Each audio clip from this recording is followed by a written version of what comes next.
Paola, on ne la présente plus, hein. Elle fait partie du visage de la France à travers le café de spécialité. C'est une personne incontournable dans notre pays et pourtant, elle vient. À toi la parole. Paola. Bonjour. Bonjour. Je n'ai pas l'habitude de parler au micro, c'est la première fois. Donc, je suis d'origine colombienne. Parfait. On peut l'applaudir. Paola.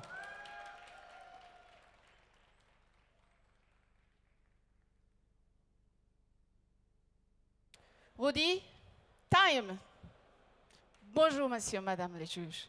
Je m'appelle Paola Winterberger. Je suis d'origine colombienne, famille des anciens producteurs de café. Aujourd'hui, je vais vous parler du Panama Geisha Yellow Honeys. Mais avant de démarrer tout ça, ma présentation elle va se décomposer en 3 parties bien distinctes. La première, je vais vous parler de le café et mon choix. Dans la deuxième, je vais vous parler de l'histoire de la botanique et des honey process. Et dans la troisième, et en plus c'est l'homme qui est au milieu, c'est l'analyse sensorielle, les papilles, l'excitation. Voilà. Donc, déjà, je vous invite à sentir mon café moulu. Il a des notes parfumées, des notes florales, des notes sensuelles. Mais très important, cette chanson s'appelle The Geisha, The Queen de Montserrat Caballé. Je vais entamer par un semi-filtre afin de retirer toute impureté des goûts de papier. Mais aussi pour vous rappeler que la première des 3 parties parlera de tout ce qui est mon méthode de préparation. La deuxième, ça va être l'histoire et la botanique de mon café, ainsi que le Yellow Honey. Et encore une fois, je reviens au gentleman de la troupe. Je vais vous parler de l'analyse sensorielle du geisha.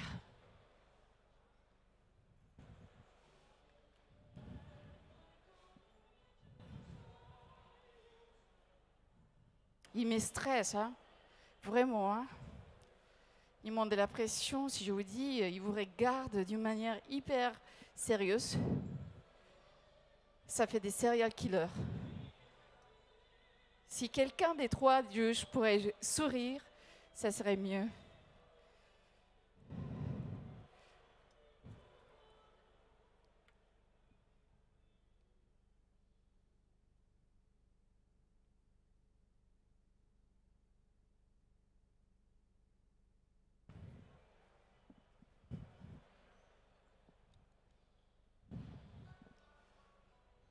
Donc, cette première partie, j'ai choisi la Kalita pour 2 raisons bien particulières.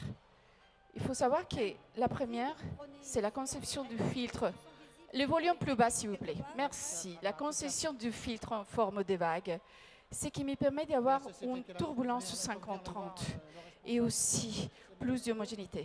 La deuxième, ça va être pour le fond plat de ce filtre, ce qui va me permettre d'avoir aucune serrure, aucune compactation. Donc, en bref, aucune acidité, aucune amertume, aucun serrage, une boisson délicate, subtile.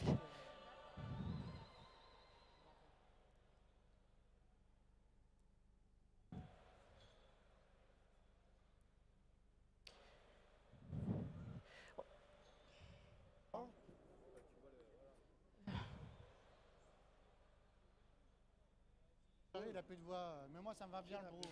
Vous m'avez tellement stressé que je suis paniquée, je n'arrive plus à parler. C'est terrible ces sensations.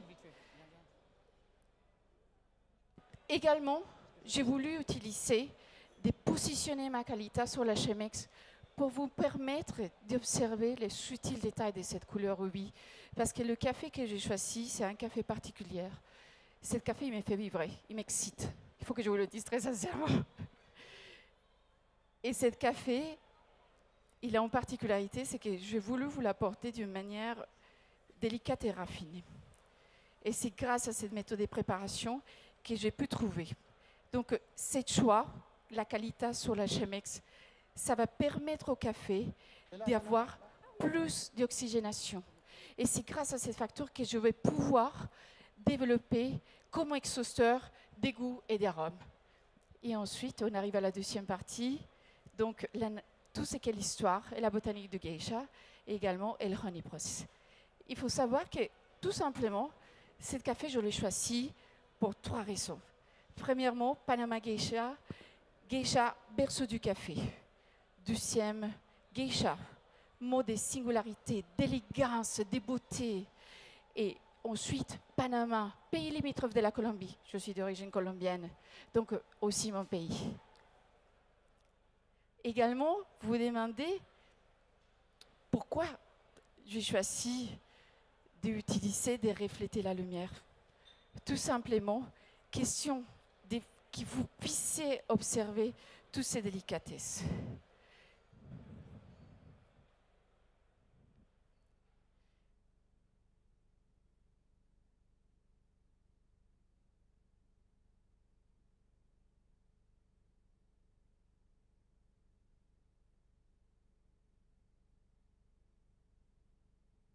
Il faut savoir que lorsque j'ai travaillé ce café, c'était un café qui était extrêmement fragile et il a fallu des heures pour apprendre à le torréfier.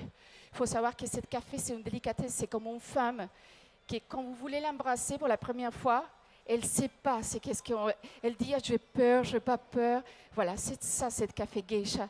C'est une délicate, c'est une beauté, c'est quelque chose qui demande de la délicatesse, mais pas de la abrupture, pas de l'agressivité. Donc, c'est ça mon café aujourd'hui. Mais il faut savoir que, ça y est, j'arrive, monsieur, au gentleman. L'analyse sensorielle, c'est une partie explosive et surprenante. Tout me plaît du café, mais l'analyse sensorielle, c'est un de mes bébés. J'adore parce que je m'éclate. Et dans ce café, l'analyse sensorielle, il faut savoir que c'est un café qui va jouer des notes. C'est un café qui va être riche aux arômes. Nous allons décortiquer tout à l'heure ensemble toute la palette aromatique de ce café afin de pouvoir avoir en première nez des notes boissées comme le chêne. Ensuite également, on va avoir des notes épicées, poivre blanc et vanille. Et troisième note, nous allons avoir des notes fruitées, et je dis bien gourmandes, ce qui va être la bergamote, le gingembre confit et l'ananas. Il est léger, il est un acidulé équilibré, nuancé, très équilibré, avec des notes de vanille et de cacao. Sa longueur en bouche est moyennement aromatique, avec une sensation de bien-être, comme un dessert chocolaté.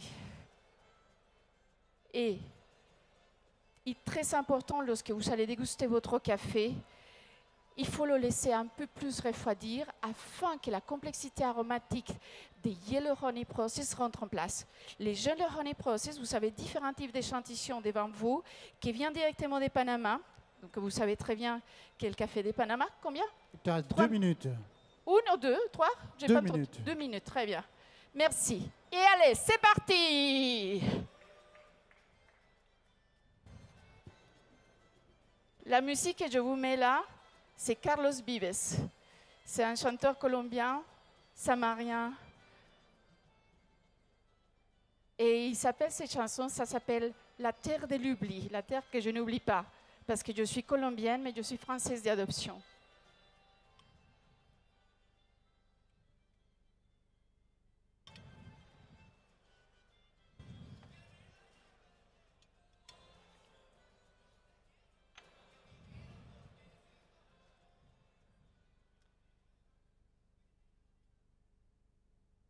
Il faut savoir que ce verre que vous avez devant vous, c'est un verre de Bourgogne, à des formats concaves accentués, qui va permettre de développer le maximum des arômes.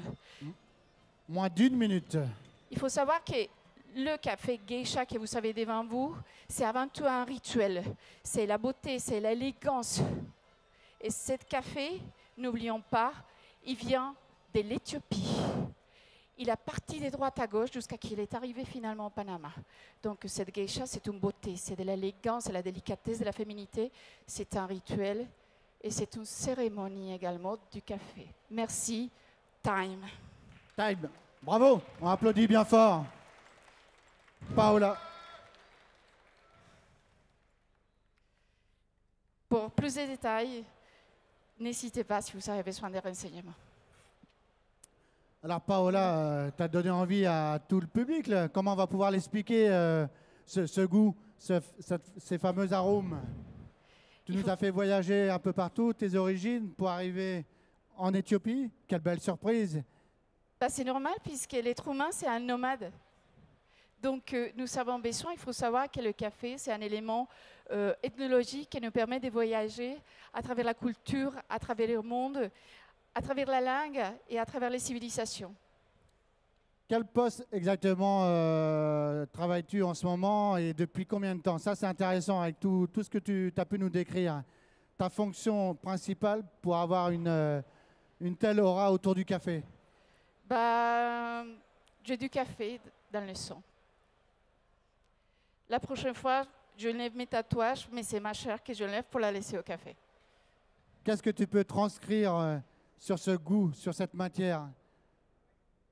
Bah, que c'est un produit noble et j'invite tout simplement les consommateurs du monde entier, toutes les maisons de café qui sont autour, améliorons la qualité du café parce que c'est un produit qui est fait du cœur de l'homme, façonné à la main et aucune industrie ne pourra le changer malgré qu'il a une certaine automatisation.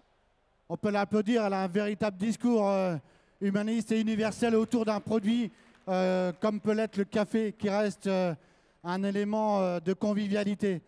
C'est aussi une belle cuisine. Quand on regarde les éléments qu'il y a sur la station de barista, c'est une superbe cuisine. Merci Paola, on peut l'applaudir très très fort encore. Paola. Merci. Merci à toi, Fred.